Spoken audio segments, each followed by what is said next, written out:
Hello everyone, welcome back to our English class. In the previous class, we discussed the first 9 lines. In the poem Mending Wall, the poet Robert Frost takes an ordinary setting of two neighbors and their efforts to mend the wall to deliver something more significant. The wall, the symbol, the dispute, the different philosophies of two neighbors, all this may hold more significance than it seems. Through the wall, the poet tries to show how we create barriers to isolate ourselves from the outer world. Through the dispute between the neighbors, he brings to the forefront the frequent clash of tradition and modernity, where youth is trying to tear down the ideals of tradition and old is willing to do just about anything to cling to this existing tradition and beliefs. The poem starts with an observation that there is something in nature that doesn't like walls. In the poem Mending Wall, nature acts as a third character alongside the speaker and his neighbor, even though this has not been explicitly mentioned. The starting line refers to a something, which opposes creating a wall. By differentiating something from someone, he marks his stand that those are not humans but things which are keeping him found building the wall that we discussed in the previous class. The term wall here presents an example of metaphor to explain both kinds of barrier, mental and physical. Then the next line that sends the frozen ground swell and red and spills the upper boulders in the sun. The lines present a powerful image of something which causes the cold ground under the wall to swell and burst. The ground bursts in a way that the boulders come spitting out from within to the outside. It merely explains the view of the speaker that something wanted to keep the wall from being constructed, so it crumbles from the natural action. This is a beautiful use of personification of the unseen force of nature. The nature breaks the wall because it does not like it to stay there and makes gaps even two can pass abreast. The speaker further says that the crumbling of the wall due to natural activity makes gaps where the two neighbors can pass through easily. The work of hunters is another thing. I have come after them and repair where they have left not one stone on a stone. The speaker points out that the work of the hunters is another obstacle to the wall between the two neighbors. They cause damage to the wall during their sport and don't make repair to those damages. Not one stone on a stone. The speaker has to make regular repairs as he points it in. I have come after them. I'm repairing every time, just like a seasonal job, I am repairing that. It may be because the wall restricts the otherwise wider spread of the hunting ground, but they would have the rabbit out of hiding to please the helping dogs. The speaker continues to point out the trouble the hunters cause. They don't even hesitate to tear down the walls to find the rabbits from hiding to please their barking or helping dogs. Then the gaps, no one has seen them made or heard them made, but at spring, mending time, we find them there. Despite various contributing causes for the wall being torn down, the fact remains that nobody knows or hears about how or when the gaps are formed. But the speaker certainly discovers the gaps at the spring mending time. I let my neighbor know beyond the hill, and on a day we meet to walk the line and set the wall between us once again. We keep the wall between us as we go. The speaker finally mentions his neighbor. He says he lets his neighbor across the dividing line know about the damages so they can repair them together. One day they meet to go with the wall mending business as they do it every year. Every year they are mending this wall, and I let my neighbor to know that this is the time to mend the wall. The narrator clarifies that they keep the wall in between when they do the mending job.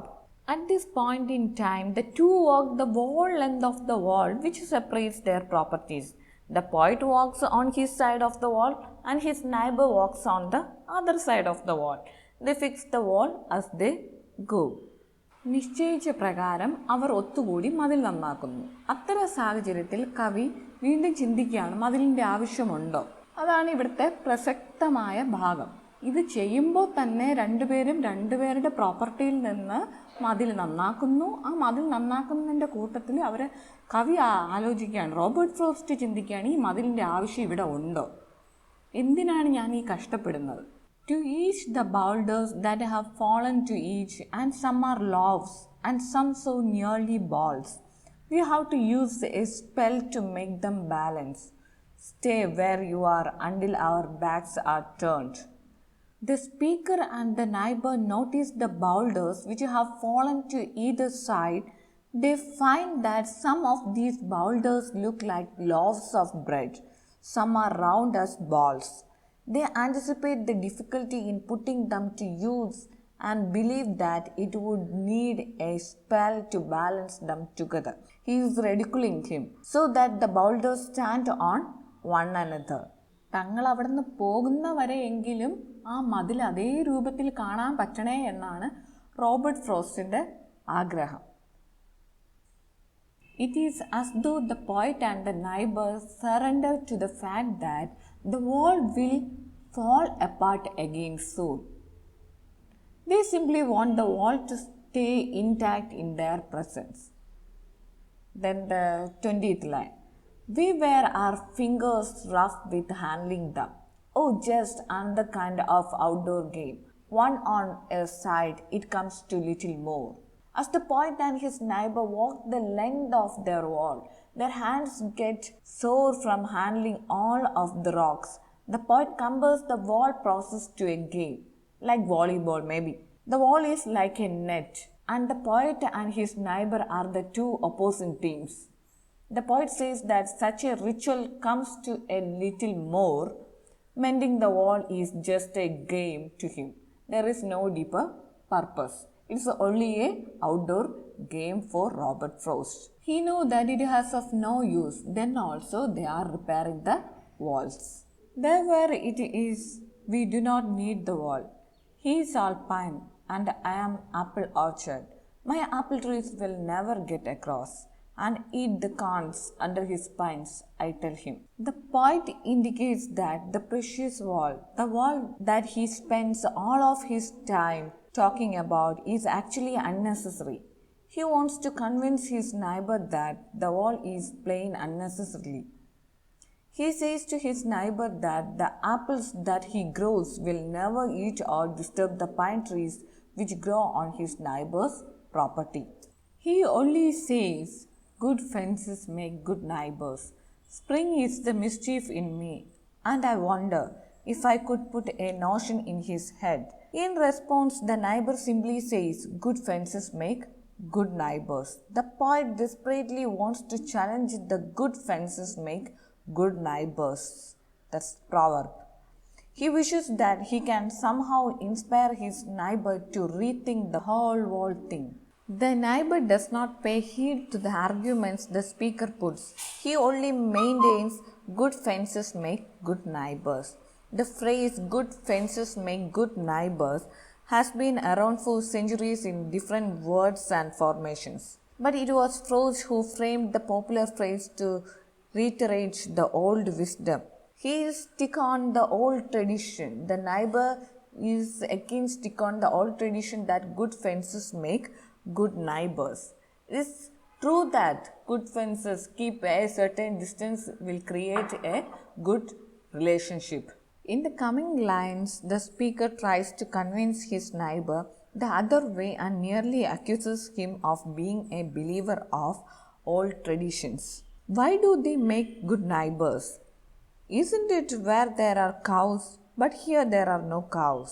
Continuing with the same pace and tone, the narrator asks why the walls can make good neighbors. He seeks his neighbor's reasoning for putting up the wall, a purpose. He argues that walls are needed. when there are cows that are needed to be kept from the neighbor's premises. But since here there are no cows and only trees, there is no need for a wall in between. Before I built a wall, I would ask to know what I was walling in or walling out, and to whom I was like to give offense. The speaker continues to argue his stand and says every time he builds the wall, he would ask to know what was he walling in or walling out. He always asked what was being separated and what was being brought together with the wall that they were constructing. He also asked whether this wall would offend anyone. The poet uses an alliteration in what I was walling in or walling out to powerfully express the speaker's concern. Moreover, there seems to be a clever use of pun through a fence, which sounds like a fence, a fence, a fence. Words with different possible meanings are the fact that there are words which sound alike but have different meanings. That is a pun. Here, a fence, a fence. Something there is that doesn't love a wall, that wants it down. The poet again points out that there is something that doesn't love a wall and wants it to go down. It invokes a sense of mystery in the minds of the readers about this something. I could say else to him, but is not else exactly, and I would rather he said it for himself. The speaker is desperate to find ways to convince his neighbor otherwise. He says that he could point towards else as the reason for bringing down the wall, but he knows it is not really the else. So he suggests that the neighbor should come up with a reason for the same on his own. Here the poet makes an allusion to elves.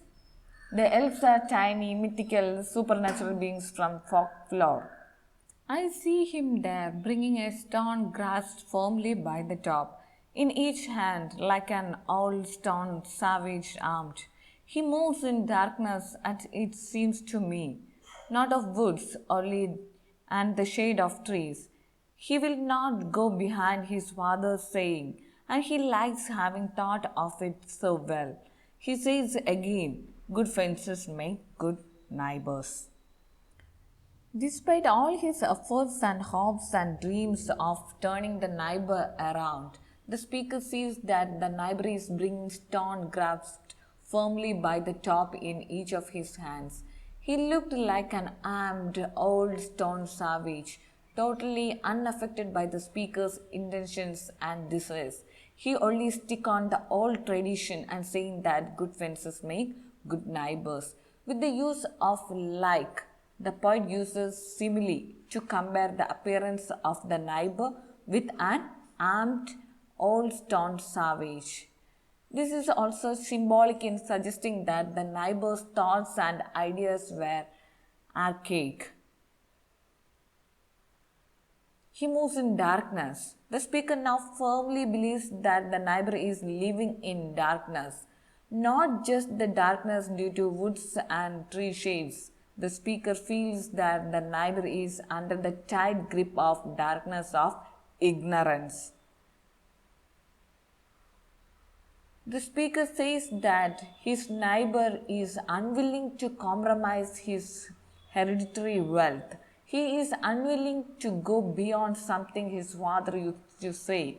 He probably likes how well he can remember it. The neighbor stands his ground and utters again, good fences make good neighbors. Here the Robert Frost presents the contrasting views between his neighbor and he himself. The poet and his neighbor presents two contrasting views. The two statements reinforce the two contrasting views present in the poem. Something there is that doesn't love a wall shows that the speaker believes that the walls create artificial barriers between people. Good fences make good neighbors shows the neighbors believe that divisions are beneficial, that he isn't particularly friendly, and that he isn't very open minded. The repetition of something there is that doesn't love a wall emphasizes the speaker's idea that walls create unnecessary divisions between people. The repetition of good fences make good neighbors emphasizes the stubbornness of the neighbor and his inability to see past his narrow view. Okay, is it clear? Okay, we can discuss some literary devices in the poem. First one, metaphor. The wall in the poem is a metaphor for two kinds of barriers, physical and mental. Yet another example for metaphor, stone blocks have been compared to loaves and balls. Then we discussed the simile, right? I see him there bringing a stone grasped firmly by the top, in each hand like an old stone savaged armed. That is easy for you because you can find it like or us. Till itself is an irony as well as a pun, mending wall. It presents a different meaning in this poem. Then something there is that doesn't love a wall, that sends the frozen ground swell under it and spills the upper boulders in the sun. In the above lines, an unseen force in nature has been personified. It is this force that breaks down the boundaries that man has created. Then symbolism.